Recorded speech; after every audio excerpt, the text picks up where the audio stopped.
Hivi nyinyi wafanya biashara mnashindwa kumwiga Mtume? Mtume alikuwa yani mpaka Bi Hadija akaona huyu kijana kweli anafaa.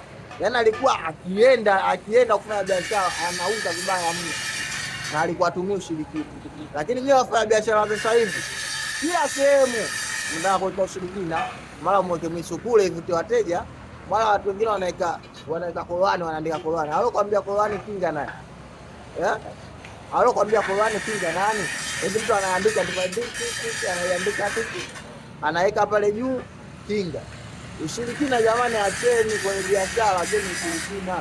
Wafanya biashara wengi sasa hivi mtu anaona mambo yake haendi, mpaka aonge madawa, mpaka sija afanyaje. Yaani ni ushirikina tu, kila kitu ushirikina. Jamani, ushirikina haendi peponi. Yaani hata wewe unaswali vipi?